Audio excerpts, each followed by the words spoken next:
ವೃಶ್ಚಿಕ ರಾಶಿಯ ವೀಕ್ಷಕರೆಲ್ಲರಿಗೂ ಸಹ ವಿಠಲ್ ಭಟ್ ಮಾಡುವಂತಹ ನಮಸ್ಕಾರ ಹಾಗೂ ಚಾನಲ್ಗೆ ಸ್ವಾಗತ. ವೀಕ್ಷಕರೇ, ವಿಡಿಯೋ ಮುಂದುವರಿಸುವ ಮೊದಲು ಒಂದು ಕಮೆಂಟ್ ಮಾಡಿ. ನಿಮ್ಮ ಹೆಸರು ಹಾಗೂ ನಿಮ್ಮ ಹೆಸರಿನ ಪಕ್ಕದಲ್ಲಿ ಸುದರ್ಶನಾಗೆ ನಮಃ ಅಂತ ಒಂದು ಕಮೆಂಟ್ ಮಾಡಿ. ನಿಮ್ಮ ಹೆಸರು ಸುದರ್ಶನಾಗೆ ನಮಃ ಅಂತ ಕಮೆಂಟ್ ಮಾಡಿ. ಆ ಸುದರ್ಶನನ ರಕ್ಷಣೆ ನಿಮಗೆ ಸಿಗಲಿ. ಏನು ಎತ್ತ ಅನ್ನತಕ್ಕಂಥದ್ದು ವಿಡಿಯೋ ಎಂಡಲ್ಲಿ ಖಂಡಿತವಾಗಿ ನಿಮ್ಗೆ ತಿಳಿಸ್ತೇನೆ.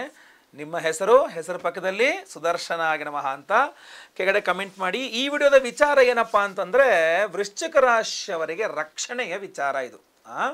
ಈ ಶತ್ರುಬಾಧೆ, ಮಾಟ ಮಂತ್ರ, ದೃಷ್ಟಿದೋಷ, ಈ ತರಹದ ಸಮಸ್ಯೆಗಳಿಂದ ನಿಮಗೆ ಸುಲಭವಾದ ರಕ್ಷಣೆ ಏನು? ಈಗ ಯಾವುದೋ ಒಂದು ಸಮಸ್ಯೆಯಲ್ಲಿ ನೀವು ಸಿಗಾಕೊಂಡ್ಬಿಡ್ತೀರಾ, ಆಯಿತಾ? ತುಂಬ ಶತ್ರುಬಾಧೆ, ಇವಾಗ ಜಾಬು, ಕೆಲಸದಲ್ಲಿ, ಆಫೀಸ್ನಲ್ಲಿ ಏನೋ ಒಂದು ಸಮಸ್ಯೆ ಆಗಿದೆ, ಎಲ್ಲ ಶತ್ರುಗಳು ನಿಮ್ಮನ್ನು ಕೊಟ್ಬಿಟ್ಟಿದ್ದಾರೆ. ಇವತ್ತು ಆಫೀಸಿಗೆ ಕಾಲಿಟ್ಟರೆ ನನಗೆ ಗ್ರಾಚಾರ ಬಿಡಿಸ್ಬಿಡ್ತಾರೆ ಅನ್ನುವಂತಹದ್ದು ಭಯ ಬಂದ್ಬಿಟ್ಟಿದೆ. ಅಥವಾ ನಿಮಗೆ ಈ ಆಫೀಸ್ಗೆ ಹೋದ್ರೆ ಗೊತ್ತು, ಅವ್ರು ಯಾರೊಬ್ಬರು ಫಿಟ್ಟಿಂಗ್ ಇಡ್ತಾರೆ, ಏನೋ ಒಂದು ಸಮಸ್ಯೆ ಆಗುತ್ತೆ ಅಂತ ಗೊತ್ತು. ತಾತ್ಕಾಲಿಕವಾಗಿ ನಾನು ಏನು ಮಾಡ್ಬೋದು ಗುರುಗಳೇ? ತಕ್ಷಣಕ್ಕೆ ನಾನು ಏನು ಮಾಡ್ಬೋದು ಗುರುಗಳೇ? ಇದೊಂದು ಸುಲಭ ಪರಿಹಾರಗಳು ಬೇಕಲ್ವಾ? ಅಥವಾ ನೀವು ಅಂಗಡಿ ಮುಂದೆ ಇವತ್ತು ಗಲಾಟೆ ಆಗಬಹುದು, ಅಥವಾ ಗಲಾಟೆ ಸ್ಟಾರ್ಟ್ ಆಗೋಗಿದೆ, ಅಥವಾ ಗಲಾಟೆ ಆಗುತ್ತೆ, ಯಾರೊಬ್ಬರು ಫಿಟ್ಟಿಂಗ್ ಇಡ್ತಾರೆ, ಅಥವಾ ಇವತ್ತು ಕೋರ್ಟ್ ಇದೆ, ಕೇಸ್ ಇದೆ, ಇವತ್ತು ಕೋರ್ಟಿಗೆ ಹೋಗಿ ನಿಂತ್ಕೋಬೇಕು, ಏನಾಗ್ಬಿಡುತ್ತೋ, ಶತ್ರುಗಳ ಭಯ, ಯಾರೇನು ಮಾಡಿಬಿಡ್ತಾರೋ, ಯಾರೇನು ಹೇಳ್ಬಿಡ್ತಾರೋ ಭಯ. ಈ ಬೆನ್ನಿಗೆ ಚೂರಿ ಹಾಕ್ತಕ್ಕಂಥವ್ರ ಸಂಖ್ಯೆ ಅಂತೂ ಕೇಳಲೇಬೇಡಿ. ಈ ಶತ್ರುಗಳು ಅಂದರೆ, ಶತ್ರುಗಳು ದುಶ್ಮನ್ ಕಹಾ ಹೈ ಅಂದರೆ ಊರು ತುಂಬ ಹೈ ಅನ್ನುವಂಥ ಪರಿಸ್ಥಿತಿ. ಸೊ ಹೀಗಿರಬೇಕಾದ್ರೆ ವೃಶ್ಚಿಕ ರಾಶಿಯವರ ರಕ್ಷಣೆ ಹೇಗೆ, ಏನು ಮಾಡಿದ್ರೆ ತಾತ್ಕಾಲಿಕ ಪರಿಹಾರಗಳು ನಿಮ್ಗೆ ಸಿಗಬಹುದು ಅನ್ನುವಂಥ ತಿಳಿಸ್ತಾನೆ. ಬಹಳ ಸಿಂಪಲ್ ಕಣ್ರಿ. ಒಂದು ರೆಡ್ ಫ್ಲವರ್, ಕೆಂಪು ಬಣ್ಣದ ಹೂವು ನಿಮ್ಮನ್ನು ರಕ್ಷಣೆ ಮಾಡ್ತದೆ. ಅದೇನು? ಬೀಸೋದೊಣ್ಣೆ ತಪ್ಪಿಸ್ಕೊಂಡ್ರೆ 1000 ವರ್ಷ ಆಯಸ್ಸಂತೆ, ಗಾದೆ ಇದೆ. ಸೊ ಅದರಿಂದ ಆ ಕ್ಷಣಕ್ಕೆ ಬಂದಂಥ ಸಮಸ್ಯೆಯನ್ನಾದರೂ ಸಹ ನಿಮಗೆ ಪರಿಹಾರ ಮಾಡಿ ಕೊಡ್ತದೆ. ಕೊರಳಲ್ಲಿ ಹೋಗುವುದು ಬೆರಳಲ್ಲಿ ಹೋಯಿತು ಅನ್ನಂಗೆ ದೊಡ್ಡದಾಗಿ ಬರೋ ಸಮಸ್ಯೆನ ಚಿಕ್ಕದಾಗಾರು ಮಾಡಿಕೊಡುತ್ತೆ. ಒಂದು ಕೆಂಪು ಹೂಗೆ ಹೆಂಗ್ರಿ ಪವರ್ ಅಷ್ಟು ಅಂತ ನೀವು ಕೇಳ್ಬೋದು. ಒಂದು ರೆಡ್ ಕಲರ್ ಫ್ಲವರ್. ನೋಡ್ರಿ, ನಾನು ಇಂಥದ್ದೇ ಜಾತಿಯ ಹೂವನ್ನು ನೀವು ಇಟ್ಕೋಬೋದು ಅಂತಲೂ ಹೇಳಲ್ಲ. ಯಾವುದಾದ್ರೂ ಕೆಂಪು ಬಣ್ಣದ ಹೂವನ್ನು ಸಾಧ್ಯವಾದರೆ ಸುಬ್ರಹ್ಮಣ್ಯನ ದೇವಸ್ಥಾನಕ್ಕೆ ಹೋಗಿ ಆ ಹೂನ ಸ್ವಾಮಿಗೆ ಅರ್ಪಣೆ ಮಾಡಿಸಿ, ಮತ್ತೆ ಪುನಃ ಅದೇ ಪ್ರಸಾದ ಸ್ವರೂಪದಲ್ಲಿ ಆ ಹೂವನ್ನು ತಗೊಂಡು ಜೇಬಲ್ಲಿ ಹಾಕ್ಕೊಂಡು ಹೋಗಿ, ನಿಮ್ಮ ಕೆಲಸ ಪ್ರಾಬ್ಲಮ್ ಸಾಲ್ವ್ ಆಗಿರುತ್ತೆ. ಸುಬ್ರಹ್ಮಣ್ಯನ ಸ್ಮರಣೆ ಮಾಡಿಕೊಂಡ್ರೆ ಸಾಕು, ಆ ಕೆಂಪು ಹೂವು ಸ್ವಾಮಿಯ ಪಾದಗಳಿಗೆ ಸೇರಿ ಮತ್ತೆ ವಾಪಸ್ ನಿಮ್ಮ ಜೇಬಿಗೆ ಬಂದರೆ ಸಾಕು. ಇಲ್ಲ ಗುರುಗಳೇ, ಕೆಂಪು ಹೂವು ನಾನು ಹೆಂಗೋ ಅಡ್ಜಸ್ಟ್ ಮಾಡ್ಕೊಂಡ್ಬಿಡ್ತೀನಿ, ಬಟ್ ಸುಬ್ರಹ್ಮಣ್ಯನ ದೇವಸ್ಥಾನ ಎಲ್ಲೂ ಇಲ್ಲ ಗುರುಗಳೇ. ಎಲ್ಲಿ ಸುಬ್ರಹ್ಮಣ್ಯನ ಹುಡ್ಕೋಣ? ಇಲ್ಲಿ ಹುಡುಕಿ ಸುಬ್ರಹ್ಮಣ್ಯನ. ನಿಮ್ಮ ಮನಸ್ಸಿನಲ್ಲಿ ಇಲ್ಲಿ ಹುಡುಕಿ ಸುಬ್ರಹ್ಮಣ್ಯನ. ಕಣ್ಣು ಮುಚ್ಕೊಂಡ್ರೆ ನಮ್ಗೆ ಸುಬ್ರಹ್ಮಣ್ಯ ಕಾಣ್ತಾನೆ. ಹೂನ ಕೈಯಲ್ಲಿ ಇಟ್ಕೊಂಡು ಸುಬ್ರಹ್ಮಣ್ಯನ ನೆನಪು ಮಾಡಿಕೊಂಡ್ರು ಸಾಕು. ಓಂ ಸುಬ್ರಹ್ಮಣ್ಯಾಗ ನಮಃ, ಓಂ ಸುಬ್ರಹ್ಮಣ್ಯಾಗ ನಮಃ, ಓಂ ಸುಬ್ರಹ್ಮಣ್ಯಾಗ ನಮಃ 6 ಬಾರಿ ಹೇಳ್ಕೊಳ್ಬೇಕು. ಹೂನ ಕೈಲಿಟ್ಕೊಂಡು ಈ ಬಲಗೈ ಮೇಲೆ ಬರಲಿ, ಎಡಗೈನಲ್ಲಿ ಹೂವಿಟ್ಟು ಬಲಗೈ ಮೇಲೆ ಬರಲಿ. ಓಂ ಸುಬ್ರಹ್ಮಣ್ಯಾಗ ನಮಃ, ಓಂ ಸುಬ್ರಹ್ಮಣ್ಯಾಗ ನಮಃ, ಓಂ ಸುಬ್ರಹ್ಮಣ್ಯಾಗ ನಮಃ 6 ಬಾರಿ ಹೇಳ್ಕೊಂಡ್ರೆ ಆ ಹೂವು ಎನರ್ಜೈಸ್ಡ್ ಆಗೋಯ್ತು. ಜೇಬಲ್ಲಿ ಹಾಕ್ಕೊಂಡು ಹೋಗಿ ತಕ್ಷಣಕ್ಕೆ ನಿಮ್ಮ ಪ್ರಾಬ್ಲಮ್ ಸಾಲ್ವ್ ಆಗುತ್ತೆ. ಮುಂದೆ ಏನು ಸಮಸ್ಯೆ ಇದೆ ನಿಧಾನಕ್ಕೆ ಸಾಲ್ವ್ ಮಾಡ್ಕೊಳ್ಳೋಣ. ಆದರೆ ಆ ಕ್ಷಣಕ್ಕೆ ನಿಮ್ಮ ಪರಿಹಾರ ಆಗಬೇಕಲ್ಲ. ಆ ಕ್ಷಣಕ್ಕೆ ಒಂದು ಕೆಂಪು ಹೂ ನಿಮ್ಮನ್ನು ಕಾಪಾಡುತ್ತೆ. ತುಂಬ ಸಿಂಪಲ್ ಆದ ಪರಿಹಾರ, ಎಲ್ಲರೂ ಮಾಡಬಹುದಾದ ಪರಿಹಾರ ಇದು. ಬೀಸೋದನ್ನೇ ತಪ್ಪಿಸ್ಕೊಂಡ್ರೆ ಆಮೇಲೆ ಮಿಕ್ಕಿದ್ದು ಆಮೇಲೆ ನೋಡ್ಕೊಳ್ಳೋಣ ಅಂತ. ಸೊ ಇಲ್ಲಿ ಇದ್ರ ಜೊತೆಗೆ ಇನ್ನೇನು ಮಾಡಬಹುದು? ನಾನು ಹೇಳದಂತೆ ನಿಮಗೆ ಸುಬ್ರಹ್ಮಣ್ಯನ ಸ್ಮರಣೆಯಲ್ಲಿ ಬಹಳ ಮುಖ್ಯವಾಗಿ ಬರ್ತಕ್ಕಂಥದ್ದು, ಈಗ ಶುಕ್ಲ ಪಕ್ಷ, ಕೃಷ್ಣ ಪಕ್ಷ, ಅಮಾವಾಸ್ಯೆ ಆದಮೇಲೆ 6ನೇ ದಿನ, ಹುಣ್ಣಿಮೆ ಆದಮೇಲೆ 6ನೇ ದಿನ ಷಷ್ಠಿ. ಸೊ ಈ ತಿಂಗಳಿಗೆ 2 ಷಷ್ಠಿ ಬರುತ್ತಲ್ಲ, ಒಂದು ಹೊತ್ತು ಉಪವಾಸ ಮಾಡಿ ಸುಬ್ರಹ್ಮಣ್ಯನ ಹೆಸರಲ್ಲಿ. ತುಂಬ ಜನ ಶತ್ರುಗಳು ಕಡಿಮೆ ಆಗ್ಬಿಡ್ತಾರೆ. ನಿಮ್ಮ ಶತ್ರುಗಳ ಸಂಖ್ಯೆನೇ ಗಣನೀಯ ಪ್ರಮಾಣದಲ್ಲಿ ಕಡಿಮೆ ಆಗ್ಬಿಡುತ್ತೆ. ಯಾರು ನಿಮ್ಮನ್ನು ತಿನ್ನೋಕ್ಕೆ ಬಂದ್ಬಿಡ್ತೀರ ಅನ್ನೋ ಥರ ನಿಮ್ಮನ್ನು ಮೈ ಮೇಲೆ ಬಿದ್ದು ತಿನ್ನಕ್ಕೆ ಬರ್ತಾರೆ, ನಿಮ್ಮನ್ನು ಆಟೋಮೆಟಿಕಲಿ ಕಡಿಮೆ ಆಗ್ಬಿಡುತ್ತೆ. ನಿಮ್ಮ ಶತ್ರುಗಳೆಲ್ಲ ಕಡಿಮೆ ಆಗ್ತಾ ಬಂದ್ಬಿಡ್ತಾರೆ. ಹೆಂಗಪ್ಪ ಸಾಧ್ಯ ಇದು ಅಂತ ಅನ್ಸುತ್ತೆ. ಒಂದು ಹೊತ್ತು 2 ಷಷ್ಠಿ ಬರುತ್ತೆ, ಒಂದು ಹೊತ್ತು ಉಪವಾಸ ಮಾಡಿದ್ರೆ ಸಾಕು. ಇನ್ನೂ ಸ್ವಲ್ಪ ಜಾಸ್ತಿ ಆದರೂ ಏನೋ ವಾರಕ್ಕೊಂದು ಬೇಕಾದ್ರೆ ಹೇಳಿ ಗುರುಗಳೇ, ನಾನು ಬೇಕಾದ್ರೆ ಒಂದು ಹೊತ್ತು ಉಪವಾಸ ಮಾಡಿಬಿಡ್ತೀನಿ ಅಂದರೆ ಮಂಗಳವಾರ ಬೆಳಗ್ಗೆ ಒಂದು ಹೊತ್ತು ಉಪವಾಸ ಮಾಡಿದ್ರು ಸಾಕು. ಇನ್ನು BP, ಶುಗರು ಅವೆಲ್ಲ ಮಾಡೋಕ್ಕಾಗಲ್ಲ ಅಂದರೆ ಹಾಲು ಕುಡಿಬೋದು, ಹಣ್ಣು ತಿನ್ಬೋದು ಅಷ್ಟೇ. ಮತ್ತಿನ್ನೇನು ಮಾಡೋಕ್ಕೆ ಹೋಗಬೇಡಿ. ನಿಮ್ಮ ಔಷಧೋಪಚಾರಗಳು ಮಾಡ್ಕೊಳ್ಳಿ ಅಷ್ಟೇ, ಮಾತ್ರೆ ಗೀತ್ರೆ ಅದೇನು ತಗೊಳ್ಳಿ. ಸೊ ಈ ಒಂದು ಹೊತ್ತಿನ ಉಪವಾಸ ನಿಮಗೆ ಅದ್ಭುತವಾದಂತಹ ಶತ್ರುಗಳ ನಿಗ್ರಹ ಮಾಡಲಿಕ್ಕೆ ಅನುಕೂಲ ಮಾಡಿಕೊಡ್ತದೆ. ನಂತರ ಇನ್ನು ಸ್ತೋತ್ರ ಪಠನಾದಿಗಳು ಖಂಡಿತವಾಗಿ ಹೌದು. ನೀವು ಸುಬ್ರಹ್ಮಣ್ಯನ ಅಷ್ಟೋತ್ರ ಪಠಿಸಿ, ಕುಜಗ್ರಹದ ಅಷ್ಟೋತ್ರ ಪಠಿಸಿ, ಸುಬ್ರಹ್ಮಣ್ಯ ಸ್ತೋತ್ರಗಳನ್ನು ಪಠಿಸಿ. ಈ ವಿಡಿಯೋ ಎಂಡಲ್ಲಿ ನಾನು ವಿಶೇಷವಾದಂತಹ ಒಂದು ಸುಬ್ರಹ್ಮಣ್ಯ ಮಂತ್ರವನ್ನು ತಿಳಿಸ್ತೇನೆ. ಖಂಡಿತವಾಗಿ ನೀವು ಅದನ್ನು ಹೇಳ್ಕೊಳ್ಳಿ, ಕೇಳಿಸ್ಕೊಳ್ಳಿ. ಹೇಳ್ಕೊಳ್ಳೋದು ಬೇಡ, ಕೇಳಿಸ್ಕೊಳ್ಳಿ. ಪ್ರತಿದಿನ ಆ ಮಂತ್ರವನ್ನು ಒಂದು ಮಿನಿಮಮ್ ಟು ಮಿನಿಮಮ್ ಒಂದು 9 ರಿಂದ 12 ಬಾರಿ ಕೇಳಿದ್ರೆ, 9 ಬಾರಿನೋ 12 ಬಾರಿ ಕೇಳಿಸ್ಕೊಂಡ್ರೆ ಸಾಕು. ರಿಪೀಟ್ ಮಾಡಿ ಕೇಳಿಸ್ಕೊಂಡ್ರೆ ಸಾಕು. ಏನು ದುಡ್ಡು ಖರ್ಚಿಲ್ಲ. ನಿಮ್ಮ ಶತ್ರು ಬಾಧೆಗಳೆಲ್ಲ ಪರಿಹಾರವಾಗಿ ಒಂಥರ ಕಂಟ್ರೋಲಿಗೆ ಬಂದ್ಬಿಡುತ್ತೆ. ನಿಮ್ಮ ಸಮಸ್ಯೆಗಳೆಲ್ಲ ಎಷ್ಟು ಸುಲಭವಾದಂತಹ ಪರಿಹಾರ. ಇನ್ನೂ ಪರಿಹಾರಗಳಿದೆ. ಇನ್ನೂ ಪರಿಹಾರ, ವಿಶೇಷವಾದ ಪರಿಹಾರ ಹೇಳ್ತೀನಿ. ಇದೆಲ್ಲ ಸಿಂಪಲ್ ಆಗಿ, ಇದೆಲ್ಲ ಸ್ವಲ್ಪ ವಿಶೇಷವಾದ ಪರಿಹಾರ. ಯಾವಾಗಲೂ ನಿಮ್ಮ ಶರೀರದ ಮೇಲೆ ಇರಬಹುದಾದ ಪರಿಹಾರ ಏನಪ್ಪ ಅಂದರೆ, ಈ ಅಮಾವಾಸ್ಯೆ ಮೇ 8ನೇ ತಾರೀಕು ಅಮಾವಾಸ್ಯೆ. ಆ ಅಮಾವಾಸ್ಯೆಯ ದಿವಸ ನಮ್ಮ ಯಾಗಶಾಲೆಯಲ್ಲಿ ಅಷ್ಟದಿಗ್ಬಂಧನ ಮಹಾಸುದರ್ಶನ ಹೋಮವನ್ನು ಮಾಡ್ತಾ ಇದ್ದೇವೆ.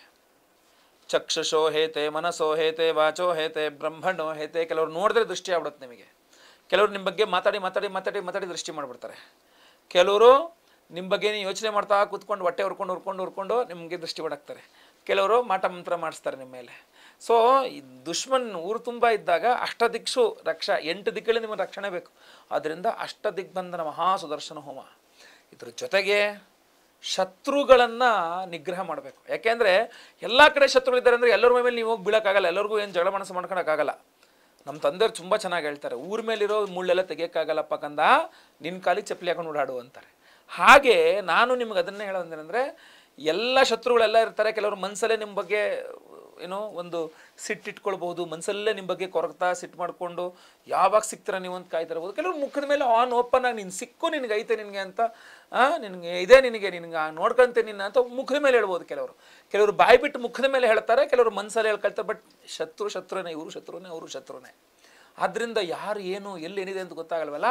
ಸೊ ನಿಮಗೆ ಶತ್ರು ನಿಗ್ರಹ ವಾರಾಹಿ, ಈ ಅಮ್ಮನವರು ನಿಮಗೆ ತುಂಬ ಪವರ್ಫುಲ್ ಅದು. ಸೊ ಶತ್ರು ನಿಗ್ರಹ ವಾರಾಹಿ ಹೋಮ ಹಾಗೂ ಅಷ್ಟದಿಗ್ಬಂಧನ ಮಹಾಸುದರ್ಶನ ಹೋಮದ ಕಾಂಬಿನೇಷನಲ್ಲಿ ಮಾಡುವಂಥ ಹೋಮ ಮಾಡಿ ನಿಮಗೆ ವಿಶೇಷವಾದ ಪ್ರಸಾದ ಸ್ವರೂಪ ಈ ಒಂದು ಉಂಗುರವನ್ನು, ಅಷ್ಟದಿಗ್ಬಂಧನ ಮಹಾವಾರಾಹಿ ರಕ್ಷಾ ಕವಚದ ಉಂಗುರವನ್ನು ಕೊಡ್ತಾ ಇದ್ದೇವೆ. ಇದರಲ್ಲಿ ತ್ರಿಶೂಲಗಳು, 8 ವಿಭಿನ್ನವಾದಂತಹ ತ್ರಿಶೂಲಗಳನ್ನು ಸಹ ನೀವು ನೋಡ್ತಾ ಇದ್ದೀರಾ ಈ ಸ್ಕ್ರೀನ್ ಮೇಲೆ ನೋಡಿ. ನನ್ನ ಬ್ಯಾಕ್ಗ್ರೌಂಡಲ್ಲಿ ಕೂಡ ಇದೆ ಅದು. ಸೊ ಇಂಥ ಒಂದು ಅದ್ಭುತವಾದಂತಹ ಒಂದು ಉಂಗುರವನ್ನು ಪ್ರತಿಯೊಬ್ಬರೂ ವೃಶ್ಚಿಕ ರಾಶಿಯನ್ನು ಧಾರಣೆ ಮಾಡ್ಕೊಳ್ಬೇಕ್ರೆ. ಬಲಗೈನ ಈ 3 ಬೆರಳಲ್ಲಿ ಯಾವ್ದಾದ್ರು ಒಂದು ಬೆರಳಲ್ಲಿ ಧಾರಣೆ ಮಾಡ್ಕೊಳ್ಳಿ. ತುಂಬ ಜಾಸ್ತಿ ದೃಷ್ಟಿ ಆಗ್ತಾಯಿದೆ ನಿಮಗೆ ಅನ್ಸುತ್ತಾ, ತೋರು ಬೆರಳಲ್ಲಿ ಧಾರಣೆ ಮಾಡ್ಕೊಂಬಿಡಿ, ದೃಷ್ಟಿ ಕಂಟ್ರೋಲಿಗೆ ಬಂದ್ಬಿಡುತ್ತೆ. ಇಲ್ಲ ಈ ಶತ್ರು ಬಾಧೆಯಿಂದ ತುಂಬ ತುಂಬ ತುಂಬ ಆರೋಗ್ಯ ಹಾಳಾಗ್ತಾ ಇದೆ ಅನ್ಸುತ್ತಾ, ಮಧ್ಯದ ಬೆರಳಲ್ಲಿ ಹಾಕ್ಕೊಂಬಿಡಿ, ಸರಿ ಹೋಗ್ಬಿಡುತ್ತೆ. ಇಲ್ಲ ನಿಮಗೆ ಶತ್ರುಬಾಧೆಗಳೇ ತುಂಬ ಜಾಸ್ತಿ ಆಗಿದೆ, ತೀರಾ ಶತ್ರುಗಳು ನಿಗ್ರಹ ಮಾಡೋದೇ ಭಾಳ ಇಂಪಾರ್ಟೆಂಟ್ ಆಗಿದೆ, ವ್ಯವಹಾರಗಳೆಲ್ಲ ಕಷ್ಟ ಆಗ್ತಾ ಇದೆ ಅನ್ಸುತ್ತಾ, ಉಂಗುರದ ಬೆರಳಿಗೆ ಹಾಕ್ಕೊಂಬಿಡಿ. ಸೊ ಈ 3 ಬೆರಳಲ್ಲಿ ಯಾವ್ದಾದ್ರು ಒಂದು ಬೆರಳಿಗೆ ಹಾಕ್ಕೊಳ್ಳಿ. ನಿಮಗೆ ಅದ್ಭುತವಾದಂತಹ ಶಕ್ತಿಯನ್ನು, ರಕ್ಷಣೆಯನ್ನು ಕೊಡ್ತಕ್ಕಂಥ ಉಂಗುರ ಈ ಅಷ್ಟದಿಗ್ಬಂಧನ ಮಹಾವಾರಾಹಿ ರಕ್ಷಾ ಕವಚದ ಉಂಗುರ. ಇಷ್ಟೇ ಅಲ್ಲ, ಮದುವೆ ಫಿಕ್ಸ್ ಆಗಿಲ್ಲ, ಮದುವೆ ಫಿಕ್ಸ್ ಆಗ್ತಾ ಇದೆ, ಕ್ಯಾನ್ಸಲ್ ಆಗ್ತಾ ಇದೆ, ಇವಾಗ ಗುರುಬಲ ಬಂತು, ಇನ್ಮೇಲೂ ಇದೇ ಥರ ಯಾರು ಬಂತು ತೊಂದರೆ ಕೊಟ್ಬಿಟ್ರೆ ಶತ್ರುಗಳು ಅಂತಂದರೆ, ಅಥವಾ ಮದುವೆ ಆಗಿದೆ, ಗಂಡ ಹೆಂಡತಿ ನಡುವೆ ಯಾರೋ ತಂದಿಟ್ಟು ತಮಾಷೆ ನೋಡ್ತಾ ಇದ್ದಾರೆ, ಹಿಂಸೆ ಕೊಡ್ತಾ ಇದ್ದಾರೆ ಅಂತ, ಅವಾಗ ಏನು ಮಾಡೋದು? ಒಂದು ಕಾಂಬಿನೇಷನ್ ಬೇಕು. ಅದಕ್ಕೆ ಈ ಶತ್ರು ನಿಗ್ರಹ ವಾರಾಹಿ ಹೋಮ, ಅಷ್ಟದಿಗ್ಬಂಧನ ಮಹಾವಾರಾಹಿ, ಅಷ್ಟದಿಗ್ಬಂಧನ ಮಹಾಸುದರ್ಶನ ಹೋಮದ ಜೊತೆಯಲ್ಲಿ ಸ್ವಯಂವರ ಪಾರ್ವತಿ ಹೋಮ, ನಿಮ್ಗೆ ಒಳ್ಳೆಯ ಕಾಂಬಿನೇಷನ್ ಇದು. ಗುರುಬಲ ಬಂದಿದೆ, ಸೊ ಗುರು ಆರಾಧನೆ ವಿಶೇಷ, ನಿಮಗೆ ಬೇಗ ಶೀಘ್ರ ಫಲದಾಯಕ ಗುರು, ಅದರಿಂದ ಗುರು ಶಾಂತಿ ಹೋಮ. ಅರ್ಧಾಷ್ಟಮ ಶನಿಯಲ್ಲಿ ಇದ್ದೀರಾ, ಉದ್ಯೋಗ ವ್ಯಾಪಾರ ವ್ಯವಹಾರಾದಿಗಳೆಲ್ಲ ಕಡೆ ಸಮಸ್ಯೆ ಕೊಡ್ತಕ್ಕಂಥದ್ದು ಆಗಬಾರ್ದು. ಸೊ ಅದರಿಂದ ಶನಿ ಶಾಂತಿ ಹೋಮ, ಮಹಾನವಗ್ರಹ ಶಾಂತಿ ಹೋಮ, ಇದೆಲ್ಲ ಹೋಮಗಳಲ್ಲಿ ಎನರ್ಜೈಸ್ ಆಗ್ತಕ್ಕಂಥ ವಿಶೇಷವಾದ ಅಷ್ಟದಿಗ್ಬಂಧನ ಮಹಾವಾರಾಹಿ ರಕ್ಷಾ ಕವಚದ ಉಂಗುರವನ್ನು ಪ್ರತಿಯೊಬ್ಬ ವೃಶ್ಚಿಕ ರಾಶಿಯವರು ಧಾರಣೆ ಮಾಡ್ಕೊಳ್ಳಿ. ಎಲ್ಲ ಶತ್ರುಬಾಧೆ ಮಾಟ ಮಂತ್ರ ದೃಷ್ಟಿದೋಷಗಳಿಂದ ನೀವೊಂದು ರಕ್ಷಣೆಯನ್ನು ಪಡೆದುಕೊಂಡು, ಶರೀರ ರಕ್ಷಣೆ, ಉದ್ಯೋಗ ವ್ಯಾಪಾರ ವ್ಯವಹಾರಾದಿ ರಕ್ಷಣೆ ಇದು ಸಿಗಬೇಕು, ಬಹಳ ಇಂಪಾರ್ಟೆಂಟ್. ಸ್ತ್ರೀಯರಿಗೆ ದೃಷ್ಟಿಯಿಂದಾಗಿ ತುಂಬ ವೃಶ್ಚಿಕ ರಾಶಿಯ ಸ್ತ್ರೀಯರಿಗೆ ದೃಷ್ಟಿದೋಷದಿಂದಾಗಿ ಆರೋಗ್ಯ ಹಾಳಾಗ್ತಾ ಇದೆ, ಸುಮ್ಮನೆ ಜಗಳ ಆಗ್ತಾ ಇದೆ, ಅವ್ರು ಮಾಡದೇ ಇರೋ ತಪ್ಪು ಪಾಪ ಅವ್ರ ಮೇಲೆ ಹೇಳ್ತಾ ಇದ್ದಾರೆ, ನೀನು ತಪ್ಪು ಮಾಡದೇ ಇದ್ರು ಕೂಡ ಏನೇ ಸರಿ ಇಲ್ಲ ಅನ್ನೋ ಥರ ಅವ್ರನ್ನ ಕಾರ್ನರ್ ಮಾಡಲಾಗ್ತಾ ಇದೆ. ಮನೆಯಲ್ಲಿ ಒಂಥರ ವೃಶ್ಚಿಕ ರಾಶಿಯ ಸ್ತ್ರೀಯರು ಮನೆಯಲ್ಲಿ ಹಿಂಸೆ ಅನುಭವಿಸ್ತಾ ಇದ್ದರೆ, ವೃಶ್ಚಿಕ ರಾಶಿಯ ಪುರುಷರು ಅವರ ಒಂದು ಅಂಗಡಿ ಮುಂಗಟ್ಟುಗಳಲ್ಲೋ ಅಥವಾ ಅವ್ರು ಎಲ್ಲಿ ಕೆಲಸ ಮಾಡ್ತಾರೋ ಜಾಬಲ್ಲೋ ಅವರ ಒಂದು ಅಧಿಕಾರ ಸ್ಥಾನದಲ್ಲಿ ಕೂತ್ಕೊಂಡು ಅವರೆಲ್ಲ ಹೇಳ್ತಾ ಇದ್ದಾರೆ. ಸೊ ಎಲ್ಲ ಕಡೆ ಕವರಪ್ ಆಗಿಬಿಡುತ್ತೆ. ನಿಮಗೆ ಶತ್ರುಗಳಿಂದ ಒಂದು ಮುಕ್ತಿ ಬೇಕು, ನಿಮಗೊಂದು ರಕ್ಷಣೆ ಬೇಕು, ನಿಮಗೊಂದು ಶಕ್ತಿ ಬೇಕು. ಆದ್ದರಿಂದ ಈ ವಿಶೇಷವಾದ ಪರಿಹಾರ, ನಿಮ್ಮ ಹೆಸರು ಗೋತ್ರ ಗೊತ್ತಿದ್ರೆ ಗೋತ್ರ, ನಕ್ಷತ್ರ ಗೊತ್ತಿದ್ರೆ ನಕ್ಷತ್ರ, ವೃಶ್ಚಿಕ ರಾಶಿ ನಿಮ್ಮ ರಾಶಿ ಹಾಗೂ ನೀವು ವಿಳಾಸವನ್ನು ಸ್ಕ್ರೀನ್ ಇರ್ತಕ್ಕಂಥ ನಂಬರ್ಗೆ ಬೇಗ ವಾಟ್ಸಪ್ ಮಾಡ್ಕೊಳ್ಳಿ. ಈ ವಿಡಿಯೋ ಎಂಡಲ್ಲಿ ನಾನು ಇವಾಗ ಒಂದು ವಿಶೇಷವಾದ ಮಂತ್ರವನ್ನು ಹೇಳ್ತೇನೆ, ಅದನ್ನು ಪ್ರತಿದಿನ ರೆಗ್ಯುಲರ್ ಆಗಿ ಕೇಳಿಸ್ಕೊಳ್ತಾ ಇರಿ ಮನೆಯಲ್ಲಿ. ಈ ಎಲ್ಲ ಹೋಮಗಳ ಭಸ್ಮ ಹಾಗೂ ಕುಂಕುಮಾರ್ಚನೆ ಕುಂಕುಮ ಪ್ರಸಾದ ಕಳಿಸ್ಕೊಡ್ತೀನಿ. ಡೈಲಿ ಹಣೆಗೆ ಹಚ್ಕೊಳ್ಳಿ. ಈ ಉಂಗುರವನ್ನು ಧಾರಣೆ ಮಾಡ್ಕೊಳ್ಳಿ, ಖಂಡಿತವಾಗಿ ಒಳ್ಳೆಯದಾಗ್ತದೆ. ಬನ್ನಿ ಮಂತ್ರವನ್ನು ಕೇಳೋಣ. ಎಲ್ಲರಿಗೂ ಸಹ ಒಳ್ಳೆಯದಾಗಲಿ. ಲೋಕ ಸಮಸ್ತ ಸುಖಿನೋ ಭವಂತು. ನಾರಾಯಣ ನಾರಾಯಣ ನಾರಾಯಣ. ಓಂ ಪಾರ್ವತೀಶ ಪ್ರಿಯಂ ಪ್ರಾಜ್ಞಂ ಗಣೇಶಾವರಜಂ ವರಂ ಕುಮಾರಸ್ವಾಮಿನಂ ವಂದೇ ಸುಬ್ರಹ್ಮಣ್ಯಮಹಂ ಮುದಾ. ಓಂ ಸುಬ್ರಹ್ಮಣ್ಯ ಪರಂ ಬಾಲಂ ಬ್ರಹ್ಮಚರ್ಯ ಬಲಾನ್ವಿತಂ ಬ್ರಹ್ಮಜ್ಞಾನ ಪ್ರಸಿದ್ಧ್ಯರ್ಥಂ ಬ್ರಹ್ಮಜ್ಞಾನೀನಮಾಶ್ರಯೇ. ಓಂ ಷಣ್ಮುಖಂ ಷಡ್ಗುಣೈರ್ಯುಕ್ತಂ ಸರ್ವಶತ್ರುನಿವಾರಕಂ ಬಾಲಂ ಸರ್ವಬಲೋಪೇತಂ ಸುಬ್ರಹ್ಮಣ್ಯಮಹಂ ಭಜೆ. ಓಂ ಪದ್ಮಸ್ಥಂ ಪಾವನಂ ಪೂರ್ಣಂ ಪದ್ಮಸಂಕಾಶಮಚ್ಯುತಂ ಸುಬ್ರಹ್ಮಣ್ಯ ಪರಂ ಪ್ರಾಜ್ಞಂ ಬಾಲಂ ಬಾಲಕಮಾಶ್ರಯೇ. ಓಂ ಮಯೂರವಾಹನಂ ಶೂರಂ ಸರ್ವದೇವಾದಿವಂದಿತಂ ವೇಲಾಯುಧಧರಂ ಬಾಲಂ ಸುಬ್ರಹ್ಮಣ್ಯಮಹಂ ಭಜೆ. ಓಂ ಸುಬ್ರಹ್ಮಣ್ಯಂ ಕಾರ್ತಿಕೇಯಂ ಪಾರ್ವತೀ ಪ್ರಿಯನಂದನಂ ಭಕ್ತಾನಾಂ ಸರ್ವಪಾಪಘ್ನಂ ತ್ವಾಮಹಂ ಪ್ರಣಮಾಮ್ಯಹಂ. ಓಂ ಮಯೂರವಾಹನಾಶಾಂತಂ ಕಮಲಾಸನ ಸಂಸ್ಥಿತಂ ಶಂಕರಸ್ಯ ಪ್ರಿಯಂ ಪುತ್ರಂ ಸುಬ್ರಹ್ಮಣ್ಯಮಹಂ ಭಜೆ. ಓಂ ಹರಸೂನುಂ ಮಹಾತೇಜಂ ಧೃತ ಸರ್ವವಪುಂ ಶುಭಂ ಸರ್ವಾಭೀಷ್ಟಾರ್ಥಸಿದ್ಧ್ಯರ್ಥಂ ಸುಬ್ರಹ್ಮಣ್ಯಂ ನಮಾಮ್ಯಹಂ.